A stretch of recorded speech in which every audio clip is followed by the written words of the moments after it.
pasado salió el secretario de la Función Pública, don Virgilio Andrade, a exponer el resultado de una larga investigación de 6 meses, según reportó, que exonera, para decirlo de entrada sintéticamente, exonera al presidente de la República, a su esposa Angélica Rivera y al secretario de Hacienda, don Luis Videgaray, de haber incurrido en la falta o delito de conflicto de intereses. Es un poco larga la investigación, entrevistaron a 111 personas, según entiendo, y pues es un expediente de más de 1000 páginas que sería muy difícil sintetizar, pero tratando de plantear algo muy puntual, la exoneración jurídicamente hablando, porque él se refiere solamente a lo jurídico, lo político se lo deja a los políticos, porque él no es un político, según te decía hoy en el programa, mi querido Leonardo.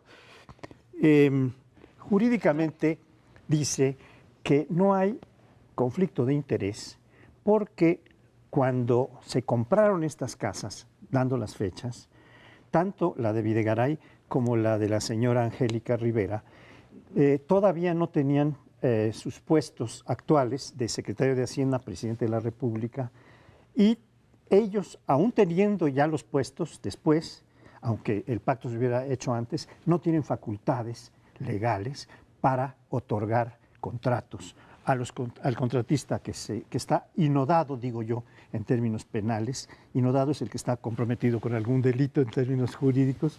Y estas son las razones básicas que ofrece, con 1000 páginas por detrás que forran este enorme...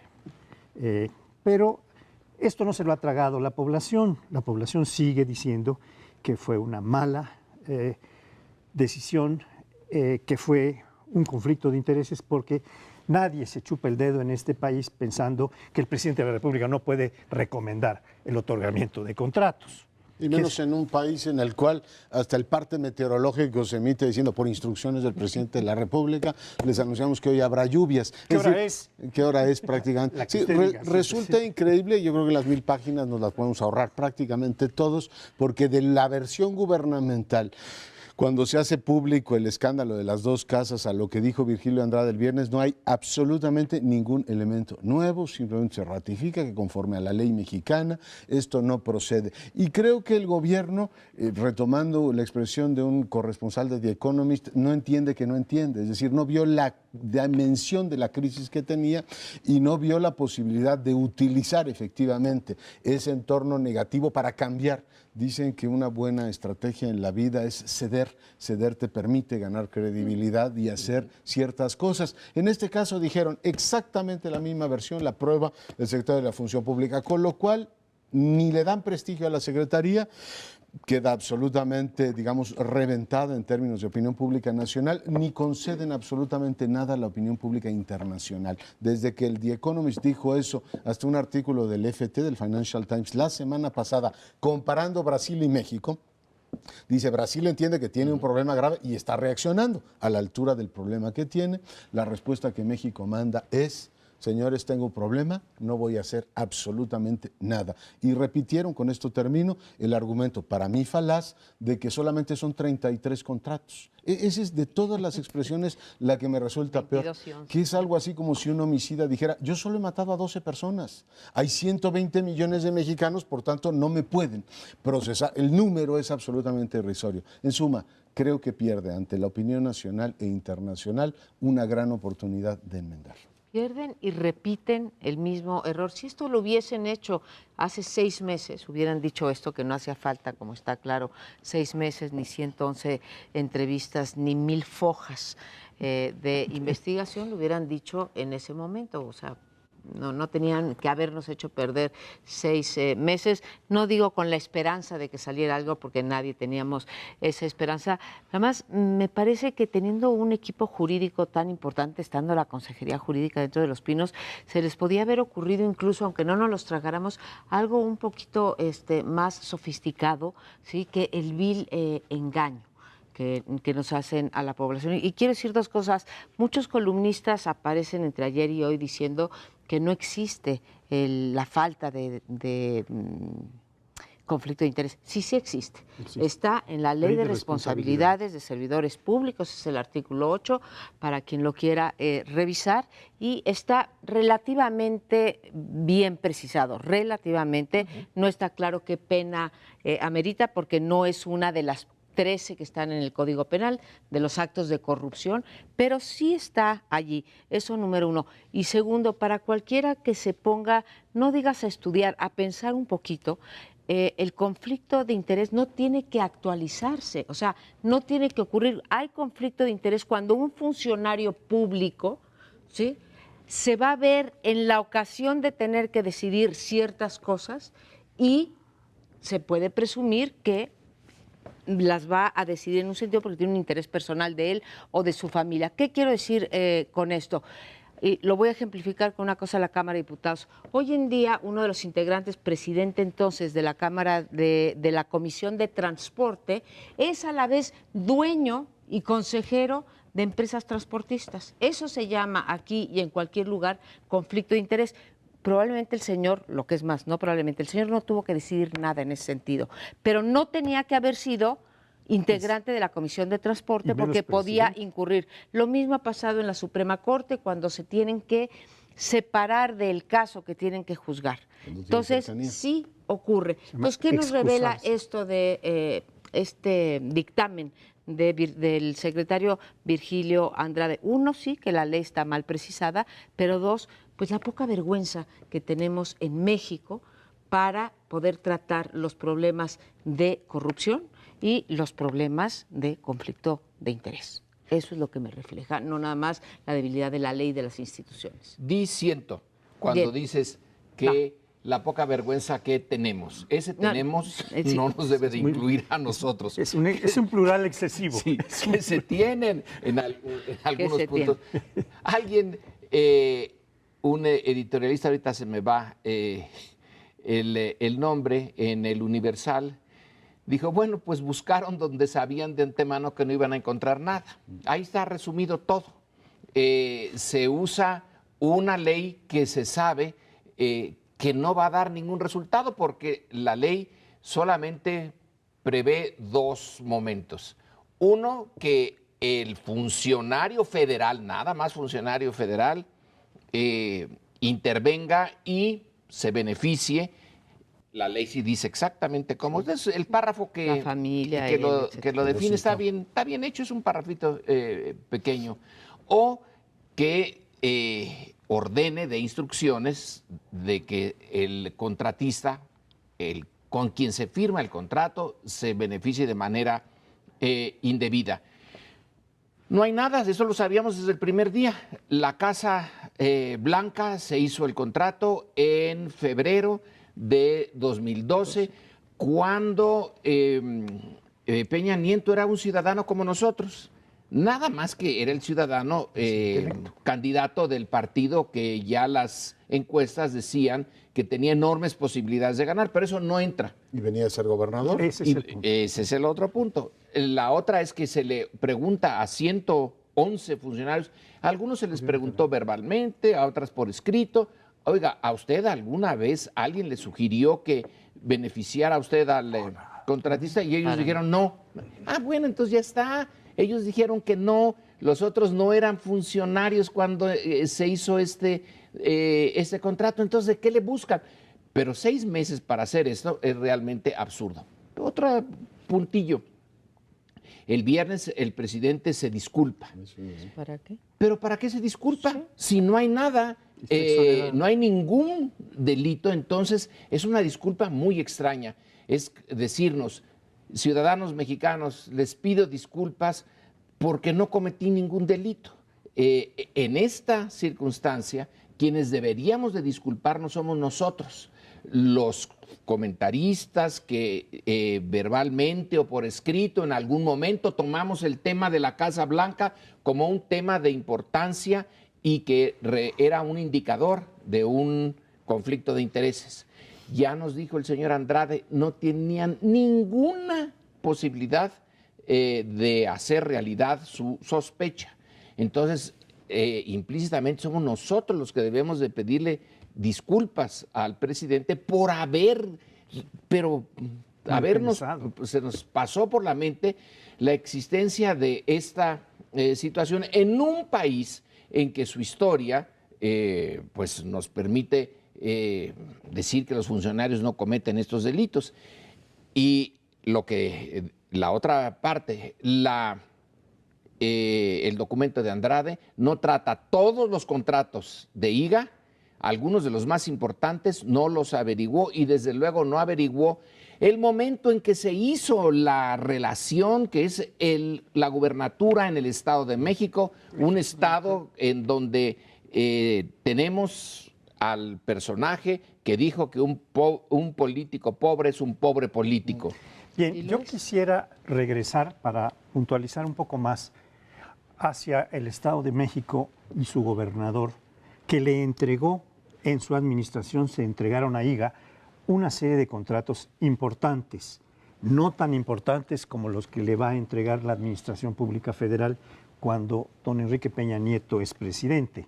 Menos importantes, claro, a nivel de escala del gobierno del Estado de México, que siendo el estado más rico del país, el más importante, el más poblado, pues otorgó una serie de contratos que tuvieron, ese es el supuesto del conflicto de interés, que tuvieron una relación con las contraprestaciones. El conflicto de interés consiste, el conflicto de interés es una figura muy importante en que lo jurídico deja cruzados a lo económico y lo político, es decir, por el poder político que tú tienes, me vas a otorgar prestaciones en el orden económico, bienes.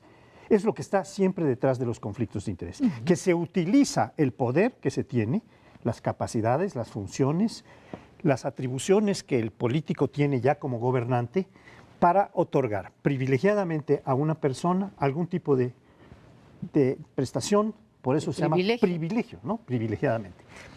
Esto ocurrió ya en el gobierno de Peña Nieto.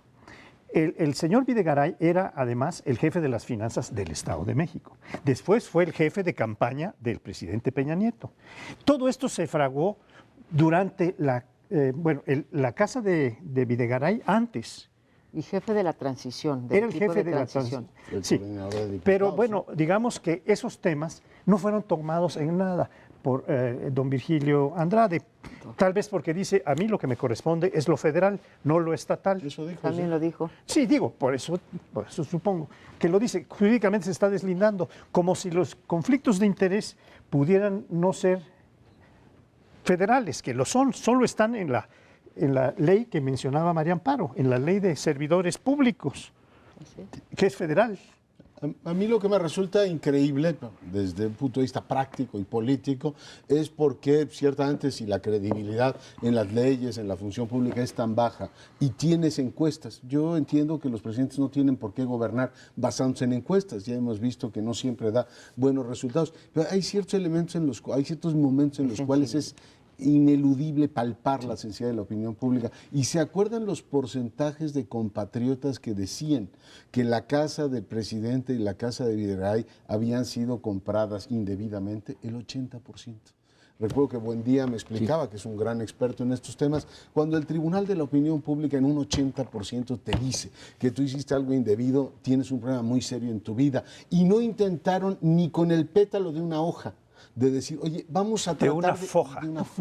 Vamos a tratar de darles la razón en algo, de decir, el secretario de la Función Pública sugiere que el secretario de Hacienda venda su casa o haga una... No, vamos, ni siquiera buscaron un milímetro para decir, ganemos algo de credibilidad. La versión fue, señores, se los dijimos hace 6 meses después, con todos los entrevistados, es la misma versión. Bien, pero es un tema que vamos a seguir tocando.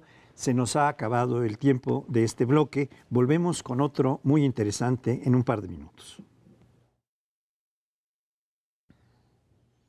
Bueno, y en el bloque anterior decía Lorenzo May, recordaba que el presidente el viernes pidió disculpas, una disculpa pública por un delito que no cometió, pero hizo una locución hablando de la confianza y decía, sé que la confianza en México está sumamente debilitada e invitaba a que con hechos se reactivara. Tengo la impresión, bueno, ya lo platicábamos, que la función pública no ayudó mucho a renovar la confianza, pero hay datos hoy que creo que son muy preocupantes.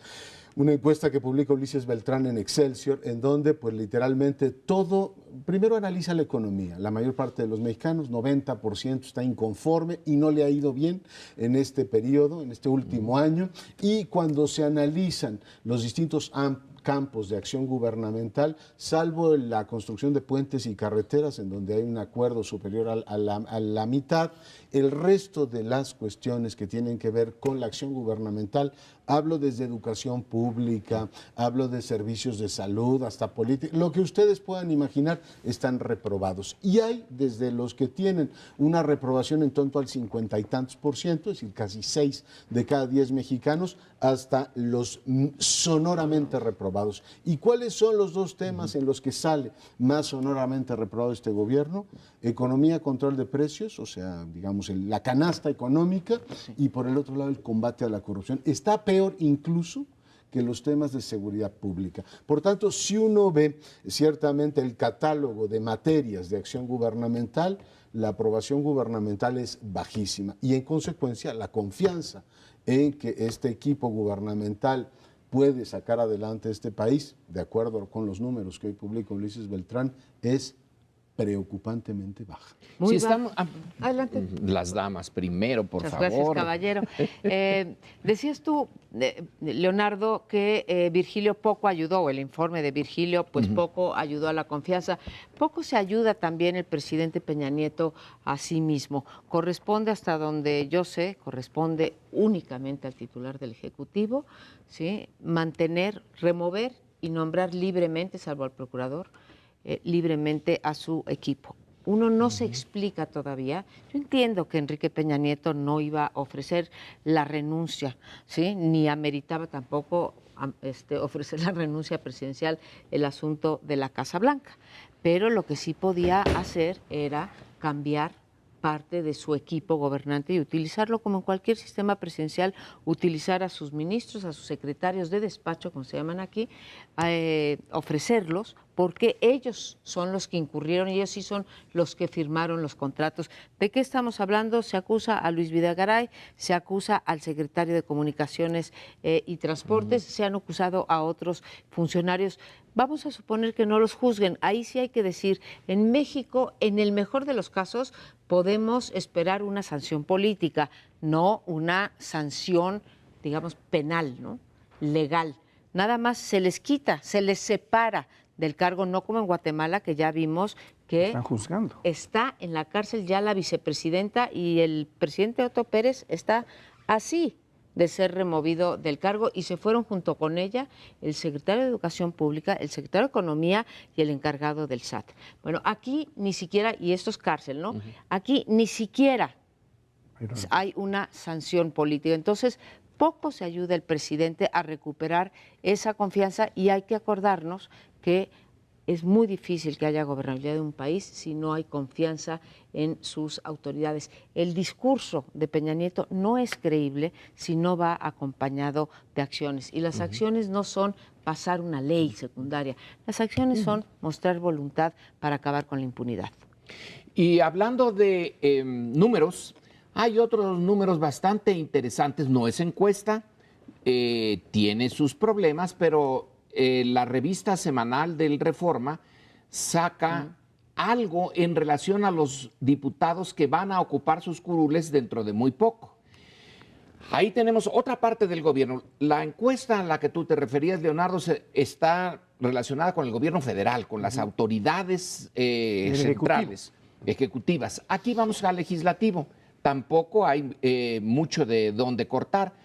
Según este análisis del Reforma, de los 500 diputados hay 129 que tienen problemas. Los problemas van a diferente nivel. Algunos son por nepotismo, porque son hijos o parientes de la clase política. Otros son por haber saltado tantas veces de un partido a otro, a otro, a otro, a otro. Bueno, digamos que eso no es delito chapulín. No es delito, aunque se percibe mal en la opinión pública. Pero están los que se encuentran bajo sospecha o acusación directa de malversar los fondos públicos, y el aparato de gobierno los cobija. Entonces, el Ejecutivo tiene un problemón enorme. En otras circunstancias se podría suponer que el Legislativo podría vigilarlo, podría ser ese contrapeso. Pero resulta que aquí el Comal le dijo a la olla: ¿qué prieto estás? Pues los dos están igual. Estas cifras y estas pequeñas biografías que sacó ayer Reforma diciéndonos quiénes son, se combinan muy bien con las encuestas que ponen a diputados y a senadores, pero sobre todo a diputados, como muy poco apreciados por el público mexicano. Las principales acciones e instituciones públicas, políticas, y las principales acciones económicas están hechas de confianza. Si no se tiene confianza en la economía, si no se tiene confianza en el peso, en este caso, o en cualquiera de las monedas, si no se tiene confianza en los gobernantes o en los que hacen la ley, pues parece que el país está en serios problemas. Hay un libro formidable de Francis Fukuyama que se llama precisamente Confianza, que es algo que se va gestando casi desde la prehistoria del ser humano. Cómo hay actos que producen confianza y hay actos que producen desconfianza en la comunidad o en una comunidad más amplia, una comunidad nacional, o ahora, en tiempos de globalización, en la desconfianza internacional. Estamos ante un problema verdaderamente severo en esta segunda mitad del gobierno que va del 2015 a 2018. No sé cómo vamos a llegar, pero sé cómo estamos ahora.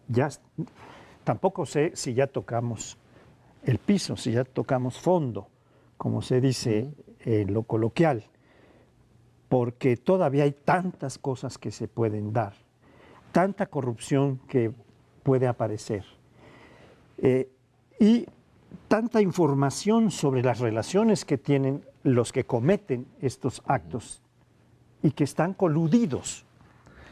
Por eso es que ahora la desconfianza se va a ir no solo al Ejecutivo, como ya viene, donde está teniendo los más bajos índices de aceptación el presidente de la República y su gabinete, sino al Legislativo, que de hecho está bastante desprestigiado, pero ahora el PRI junto con el Verde alcanza apenas los 250, que no le da diputados de 500, lo cual no le da la mayoría para tomar decisiones. Esto le va a dar una importancia enorme al PANAL. Sí. Porque el PANAL, teniendo pocos diputados, 11 creo que tiene, con esos 261 ya pueden tener mayoría. Y el PES, el Partido de Encuentro Social, aparentemente es otro de los futuros coaligados con PRI, Verde. Partidos satélites. Van a estar, digamos, coludidos, coaligados. Coaligados, Paoli, coludidos. Coludidos, coaligados. Sí. Yo creo que una buena pregunta es: ¿para qué quieren tantos diputados si tienen un descrédito así? O sea, ¿para qué van a usar esas mayorías? Pero me refiero a la enorme paradoja que veo en este momento. O sea, tienes efectivamente la posibilidad de construir una mayoría en San Lázaro y tienes una desconfianza en tres ámbitos fundamentales y ninguno de ellos te es benéfico. O sea, yo puedo imaginar que en un sistema político pueden decir: a ver, este señor no es muy honrado, pero tiene la economía funcionando a todo meter y estamos creciendo O sea, no te creen que seas honrado y la economía estás igual de mal, o sea, está reprobado en un 80%. Dicen: pero es que es tremendamente certero y eficaz en el ejercicio de gobierno y está edificando escuelas y dando sistemas de salud, pues tampoco. Pero bueno, supongamos que en todo eso no ha resultado, pero eres el policía número 1 y estás dando seguridad a todo el mundo. Entonces, bueno, pues no hay gobierno que salga gratis, está dando resultados ahí. O sea, si ves el poliedro, tienes desconfianza por todas partes. O sea, ni mejora la economía, ni los precios, somos más pobres, es la percepción de la inmensa mayoría, aunque el Excelsior hoy abre sus 8 columnas diciendo que tenemos más dinero. La percepción de 9 de cada 10 ciudadanos. El tenemos tampoco nos incorpora. Es que hoy tenemos menos dinero, que la economía está peor. Pero ciertamente es un mundo en el cual dices, ¿y de qué liana se puede colgar este gobierno? Si ni la eficacia económica, ni la orabilidad, ni la gestión, ni siquiera el control político del país. Porque termino ahí, los gobernadores hacen y deshacen, les meten leyes para que no se endeuden, pero pues tú tienes el ejército todavía desplegado en un montón de entidades y los gobernadores muy bien. O sea, ni en eso está calificando Aldo este gobierno. Por tanto, lo digo con enorme seriedad, es preocupante el nivel extraordinariamente bajo que está demostrando en, digamos, la mitad de su mandato, ¿no? Y es que la mala calidad del gobierno, creo yo que esto ya queda muy claro, se encuentra para su mala suerte con un entorno internacional que no le es para nada favorable. Desde luego que cuando Peña Nieto llegó, el precio del barril de petróleo estaba en los $100, como había sido con Felipe Calderón, que también fue un desastre de gobierno, pero tenía ese apoyo del petróleo. Hoy, para usar la frase del clásico, hoy, el precio del petróleo sigue bajando. Entonces hay un factor externo que ya no puede manejar y que entonces confluye con los que sí podría haber manejado, y en esa sopa realmente estamos en un callejón sin una salida clara. Sí, Lorenzo, pero están los factores externos que hay que reconocerlos en toda justicia, por los que la economía o nuestra clase dirigente poco puede hacer. Algo podría hacer, pero poco puede hacer, ¿no? Digamos, sí te lleva la ola internacional, pero entonces apuesta tus fichas a otros flancos en donde no te puedan pegar y que sí dependen de ti. A ver, impartir la justicia, en este caso la justicia hacia hacia las autoridades electas, hacia los políticos, sí depende de ti, no depende ni de que China se esté cayendo, ni de que Estados Unidos no haya crecido lo que ha prometido, ni nada. Entonces, enfila ahí tus baterías y trata de ganar un poco de credibilidad por otros lados, porque entonces resulta, como decías tú, Leonardo, hay dos cosas que tiene que hacer el Estado. Uno, darnos seguridad física, ¿no? No nos las da. No. Darnos servicios públicos, tampoco nos da esos servicios públicos. La tercera sería darnos confianza y tampoco nos los da. Entonces, pues no es de sorprender en absoluto que tenga el presidente a la mitad de su mandato el 32% de aprobación. Es que no nos da ni confianza ni sin fianza. Bueno, les propongo que hagamos una breve pausa. Es el primer plano, regresamos en un instante. Decíamos hace un momento que poco hacen los políticos por ganar un poco de la simpatía, el aprecio, la aprobación de los ciudadanos.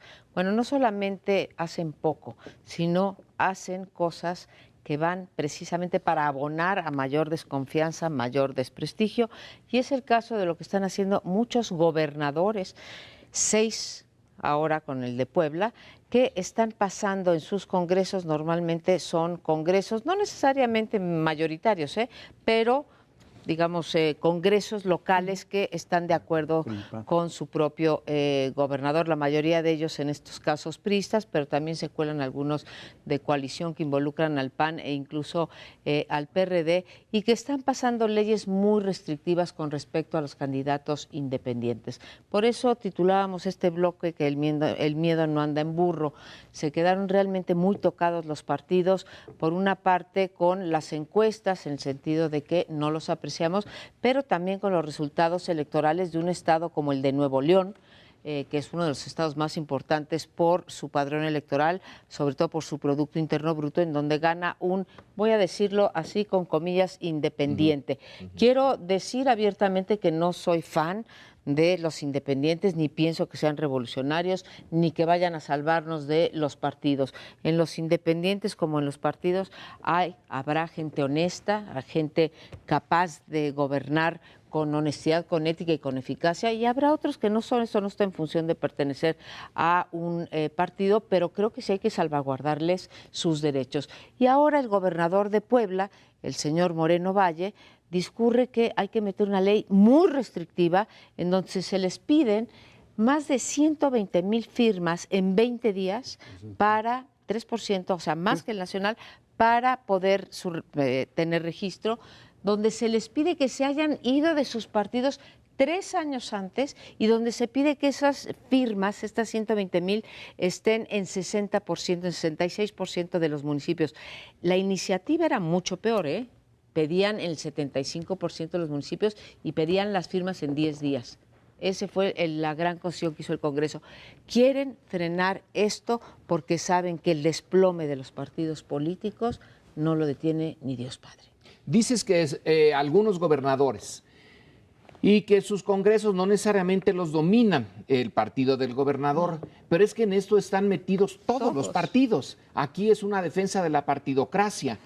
El gobernador Moreno Valle puede tener un tipo de relación con el PAN, el PRI, el Verde, el PRD, pero todos ellos se coaligan con su gobernador para la defensa, una defensa tan ridícula como es la exoneración en el caso de la Casa Blanca. En los dos se ve, es legal, es decir, lo que hicieron, no hay ninguna ilegalidad. El cuerpo que representa la soberanía del Estado de Puebla o de cualquier otro, dice, les exigimos esto, les exigimos lo imposible, pero somos los soberanos. Estamos representando a los poblanos que no quieren que haya partidos, candidatos independientes de poca monta. Estamos asegurándonos de que son realmente populares y que tienen apoyo. Bueno, entonces no es ilegal, pero sí es ilegítimo. Es completamente ilegítima esa actitud. Y contradictoria. O sea, el PAN va por la vida diciendo que se quiere acercar a los ciudadanos. El discurso de Anaya era buscar un nuevo pacto con los ciudadanos y ese mismo día el gobierno de Puebla está aprobando eso. Por cierto, 2 de los coordinadores coaligados para enfrentar el autoritarismo del PRI, Sinaloa y Puebla, aprueban esta legislación porque efectivamente el miedo no anda en burro. Pero además de contradictorio, yo creo que va a ser contraproducente. Porque déjenme así en dos segundos recordar que buena parte de la legislación que nos han prometido para ampliar el cauce de participación ciudadana nos la han dado con un montón de candados. Las famosas consultas populares. Al final resulta que, imagínense lo que hubiera sido esta elección última si nos hubieran preguntado sobre el tema del petróleo. Hubiera sido una elección épica e interesantísima.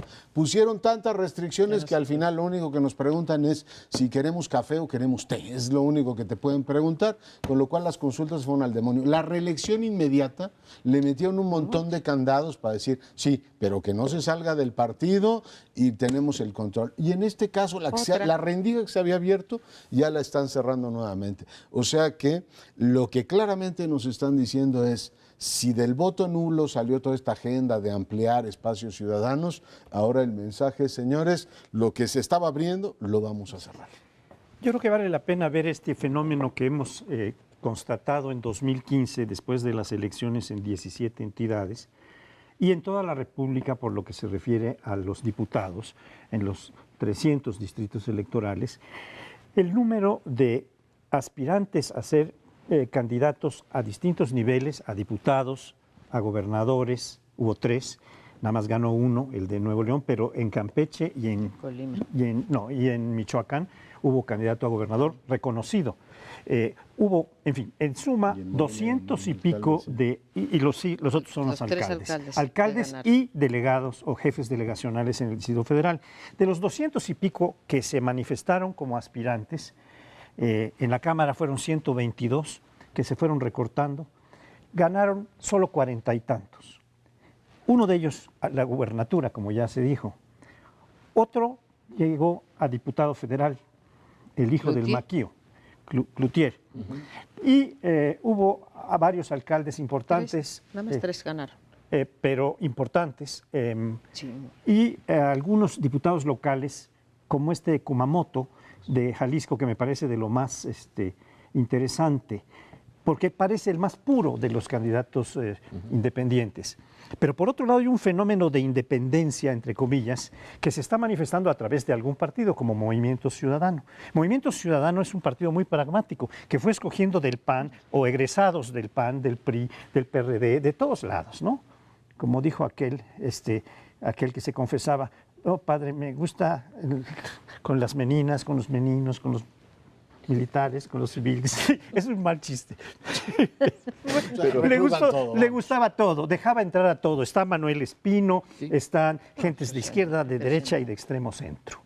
Pero hay un fenómeno que se coló en el Movimiento Ciudadano, que es el de Alfaro, de Jalisco, que gana la zona conurbada de Guadalajara, gana la ciudad de Guadalajara y otros 3 municipios conurbados, de los 8, gana 4 municipios además de Guadalajara, en la zona conurbada de Jalisco, de tal manera que esto puso una tarjeta amarilla. Dijeron, oiga, la semana entrante, quiero decir, el año entrante, vamos a tener elecciones en 12 gobiernos de los estados. Y en 2018 puede surgir un candidato independiente. Ya el Bronco anunció hace unos días que no descarten la posibilidad, no dice de él, pero dice de que haya un candidato presidencial independiente en 2018. Entonces, ahorita están corriendo a tratar de acotar en sus pequeños corrales, pero no lo van a lograr. Yo creo que este es un movimiento de la ciudadanía que viene de muy abajo, con una gran frustración, con una gran incuria con los partidos y las partidocracias, que no se va a poder frenar tan fácilmente. Lo que habla de nuestro sistema político, este ejemplo, lo que nos dice nuestro sistema político y de nuestros políticos, es que la única manera, como en el viejo estilo autoritario, la única manera que tienen de frenar lo que ellos perciben como un peligro es vía la exclusión, como se hizo durante más de 60 años en este país, y estamos regresando, y además, como dices bien, Lorenzo, no es el PRI el culpable de esto, son todos los partidos que están excluyendo al contrario. En vez de ponerse las pilas y que el fenómeno Bronco sea para decir, oigan, tenemos que ser menos corruptos, tenemos que acercarnos más a la gente, como decías tú, tenemos que hacer una mejor gestión de gobierno, no. Vamos a poner barrotes para que estos no entren. Me habla mucho de lo que es nuestra clase política, la reacción ante el fenómeno de los independientes. Sigo pensando que los partidos son necesarios y es como funciona la democracia, y verán cómo los independientes se van juntando a los grupos parlamentarios o van, digamos, entrando a la clase política. Así funcionan las democracias, pero como no funcionan es excluyendo a base de leyes, pues ahí sí, ilegítimas, como dirías tú. Yo creo que estamos todavía en el momento de la prueba. Vamos a ver si el Bronco realmente es independiente, si Kumamoto realmente logra hacer alguna diferencia allá en Jalisco, si el alcalde de Guadalajara también. Si salen bien, a pesar de estos obstáculos, puede realmente ser una válvula, una cosa positiva para esta frustración que se está acumulando. Pero si se comportan como la clase política tradicional, habrán cerrado una puerta que no veo cómo la volveremos a abrir. Yo creo que, bueno, en este caso es demasiado burdo el tema y espero que tenga una contraparte, ¿no? Que la reacción sea de tal manera negativa. Primero por el PAN, luego siguiendo por el PRD, no sé si el PRI tenga algún interés de que esto cambie, pero claramente el decir, oiga, estamos utilizando la ley como en los mejores tiempos del nacionalismo revolucionario para decir, aquí puede entrar cualquiera, pero me tiene que traer el 8% del padrón, y entonces no voy a dejar que usted lo haga. Es la ley, ¿eh? Yo estoy gobernando con la ley en la mano. Es de la ley de Herodes esto, y eso claramente creo que es inadmisible. Espero que en los próximos días sí genere una, digamos, dentro de los propios partidos, una idea de decir, no puede ser, o sea, no nos creen, siempre decimos que vamos a abrir espacios, les vamos a dar la iniciativa popular a los ciudadanos si me traen 800,000 votos y vamos a ver si les damos o no preferente, es decir, es una tomadura de pelo. Y en este caso, si hablábamos de la confianza en el Ejecutivo en los dos bloques anteriores, partidos políticos y congresos están en niveles igualmente preocupantes. Así es que espero que esto genere una reacción desde las bases. Y señores, se nos está yendo la credibilidad por el caño. Bueno, ya lo dijiste tú que no se nos está, se nos fue. O sea, lo poco que queda lo están hipotecando con esto. Y que no salgan los gobernadores, como los he escuchado, a decir, oigan, pero ¿por qué me echan la bronca a mí si fue el Congreso? No, señor, usted tiene capacidad de vetar. Que las veten, esas. Claro. Entonces, que nos demuestren que los muchos diputados son muy autoritarios, pero ellos están en pro de las libertades. Así que aquí todos vamos juntos, nos vamos a el último bloque. Quédese con nosotros, regresamos en un segunditito. En este último bloque vamos a saltar al plano internacional, pero solo poquito, porque en realidad vamos a tratar un tema que nos atañe y mucho como mexicanos. Y es lo que está ocurriendo, el fenómeno que está ocurriendo ahora en las precandidaturas en Estados Unidos. Del lado demócrata, bueno, tenemos a Hillary Clinton y un precandidato de Vermont, si mal no recuerdo, que es socialista y está poniendo realmente pimienta en la campaña demócrata. Pero en el lado republicano, ahí tenemos un fenómeno realmente preocupante para los norteamericanos, para el mundo y para nosotros como mexicanos, que es el señor Donald Trump. Resulta que lo que veíamos muchos como, bueno, casi folclore, ya no es folclore. Él, el señor Trump, con su dinero y con su discurso, está poniendo los verdaderos objetivos del Partido Republicano, a los que están con un cierto sentido de la realidad, los está haciendo a un lado porque se va tan radical que está obligando al resto a seguirlo, aunque no quieran, porque hay una parte del público norteamericano que quiere oír ese discurso, y ese discurso está centrado en buena medida, no nada más en eso, pero en la expulsión de los indocumentados, y esos indocumentados en Estados Unidos son mayoritariamente mexicanos. El día de ayer, en una caricatura que aparece en el New York Times, que no publica sus caricaturas en la edición de papel, sino en la edición de Internet, hay en un coche están dos norteamericanos y en dos caballos otros dos. Los de caballo dice, venimos con rifles, venimos a buscar a aquellos que están en favor del aborto. Y los del coche, muy displicente, con la cabellera de Donald Trump, dice, pero ¿para qué se preocupan por eso? Si mexicanos hay miles y los mexicanos son violadores, son narcotraficantes, ahí está a donde el área para cazar. Hablábamos de responsabilidades hace rato y a quién se le tienen que asignar. Lo digo, Lorenzo, porque difiero en lo que dices de que los otros 8 precandidatos republicanos están obligados, ¿sí?, a emparejársele a Donald Trump en ese discurso antiinmigrante, racista y no sé qué otros calificativos podríamos poner. Yo creo que no están obligados y es realmente vergonzoso que que los republicanos no haya uno que medianamente se haya, ya Bush de manera muy tibia, se le haya plantado y se plante frente a su partido a tratar de que penetre un discurso distinto, hasta aun cuando fuera no por convicción, sino por conveniencia, porque no todo al interior del Partido Republicano es el Tea Party, ¿sí?, los famosos hiper duper conservadores, y creo que un candidato republicano que realmente tuviera los arrestos de enfrentarse a las barbaridades fanfarronadas, las llamaba hoy, ¿no?, Jesús Reyes Heroles, fanfarronadas de Donald Trump, tendría muchas oportunidades de ganar. Ya sabemos que el 17 o 12% del electorado son hispanos, ¿no? Mucho más si tomamos toda la migración ilegal, pero los hispanos son estos, y creo que sí hay oportunidad. No quisiera yo pasarme, yo estoy entre las que digo, Lorenzo, que no va a llegar ni siquiera a ser candidato, ya no digas presidente, pero no me vaya a pasar como en aquellas épocas cuando venía el Holocausto, que todo el mundo decía, no, hombre, no va a venir, que esas barbaridades no ocurren. Pueden ocurrir, pero la responsabilidad, si ocurre, es en segunda instancia de los votantes y en primera de los de las primarias que van a votar por su candidato republicano, no solo de Trump. Yo estaba en tus filas y creo que muchísima gente estaba en tus filas de crédito, de pensar que no iba a ascender. Andaba en un lugar bastante bajo, Jeb Bush estaba encabezando, sí.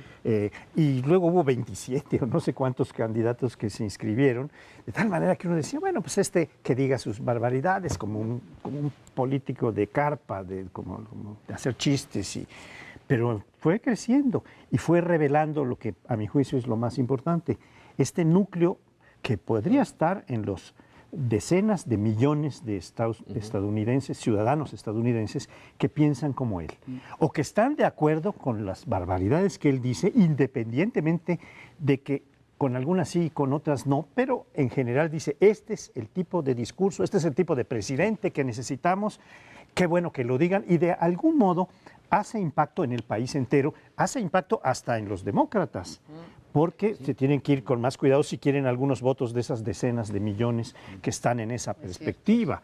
Entonces, este es un fenómeno que, como tú bien planteabas, Lorenzo, afecta al mundo entero porque está planteando cuál es el racional, bueno, por decirlo de alguna manera, el fundamento ideológico que en el mundo está representando la extrema derecha, que es el fascismo que ahora puede ser rubio, ya no de bigotito corto, sino de copete güero amplio, y que puede decir las barbaridades que le sean, porque algunas son barbaridades consideradas por ellos mismos, por los republicanos, pero no deja de tener un ascenso notable como para estar en el primer lugar de los candidatos republicanos. Yo creo que dices la verdad, y una verdad de Aquilo, del tamaño del huevo de la serpiente que tenemos ahí. No sé si pueden asignar responsabilidades, sino constatar la dimensión del problema. Yo entono el mea culpa, yo decía, bueno, que Donald Trump hizo hasta un favor a los migrantes, porque al decir las barbaridades que dice, el centro racional va a tomar el asunto y va a decir, a ver, queremos una discusión informada sobre el tema de inmigración, y lo que dice este señor es xenofobia pura y es intolerable. Pues resulta que la xenofobia pura, la intolerancia, pegan más. Claramente, pues no esperaban que tuviera tantos meses de gas helio y que estuviera ganando tanta notoriedad, pero claramente lo que nos dice es, tienes un sector del Partido Republicano que a pesar del corrimiento de sus liderazgos locales, hay que recordar, por ejemplo, cómo ha cambiado en Arizona, de una Arizona intolerante, una Arizona mucho más práctica a atender el problema, de una Texas mucho más intolerante a una Texas mucho más pragmática. O sea, les ha costado sangre, sudor y lágrimas, y de pronto llega y revienta la mesa y dice, en realidad siempre hemos estado de ese lado. Es muy preocupante. Yo espero que no crezca más. Una buena parte de la sociología electoral norteamericana demuestra que la experiencia dice hasta ahora que el que arranca primero con esos porcentajes no necesariamente logra aglutinar una coalición mayoritaria, y por el propio sistema de primarias que tienen los americanos se va depurando todo eso. Pero el tema del antimexicanismo ha podido más, y hay 2 cubanos metidos entre los precandidatos, que la apertura de relaciones con Cuba. O sea, ha sido un tema mucho más relevante eso. Y bueno, pues no puedo dejar de constatar que ese populismo a la norteamericana, y digo populismo porque están los 3 elementos del triángulo, es decir, un líder que dice que tener contacto con el pueblo bueno, si el pueblo norteamericano trabajador, que es víctima de un complot en el cual están el gobierno mexicano, que es listísimo, porque les mandamos a todos los malos allá, y el gobierno norteamericano, que es un montón de pánfilos que ve para el otro lado, mientras nosotros les mandamos la escoria. Ese discurso simplón y brutalmente mecánico. Y maniqueo. Maniqueo, bueno, pues es el esquema, yo soy bueno, este es el malo, pero yo los voy a salvar. Y además voy a hacer que los migrantes paguen el muro con las remesas que nos quitan. Esto es un discurso. Bueno, pues hay que constatar que ese huevo de la serpiente tiene 20 y tantos % de intención de votos. Y el tener al tema mexicano como centro. Habíamos visto otras campañas en donde sí se ponía el tema de la migración, así, migración en términos generales. El tema del narcotráfico también entró en otras campañas, y casi por añadidura, ¿de dónde vienen las drogas? Bueno, de Colombia y de México, pero en esta ocasión no hay para dónde hacerse. menciona abiertamente, son los mexicanos, y vamos a intentar detener las remesas, vamos expropiarlas. Incluso expropiarlas, sí. Y las remesas es el resultado del trabajo físico de ellos. Bueno, esas se las vamos a quitar y vamos a obligar al gobierno mexicano a levantar el muro, un muro infranqueable. Realmente aquí estamos viendo cómo en meses el tema de México como responsable de una de las supuestamente crisis norteamericanas, porque Trump dice, vamos a volver a ser grande América, es volver a la grandeza americana, que la grandeza americana en el discurso implícito está, se cayó. ¿Y quién y cómo la vamos a volver a hacer? Empezando por resolver el problema mexicano, ¿cómo? Expulsándolos. Bueno, no lo habíamos visto en mucho tiempo. En algunas mesas se ha dicho que qué exagerado comparar esto con la xenofobia de Hitler, pero tampoco está tan lejos. Lo que está en el fondo planteando Donald Trump es cambiar, y lo digo por otra cosa aparte de la expropiación. Él dijo que aún los hijos de migrantes que nacieran en Estados Unidos los iba a mandar de regreso. El ius solis, ese se va y ahora es el de sangre. ¿Sí? ¿Sangre o raza? Es la sangre o raza, que es lo mismo que hizo Hitler. Es por la raza. Y eso es lo que está planteando Donald Trump, y no hay ni el menor asomo de indignación articulado en los estados, ni en la población estadounidense, ni en el gobierno estadounidense contra este discurso de sangre o raza contra territorio y derechos. Ahora sí que, usando el lema de la UNAM, por mi raza hablará el espíritu, parece ser que eso lo ha tomado Trump de la peor manera, pero nos tenemos que ir y seguiremos con este problema seguramente en mesas futuras. Buenas noches.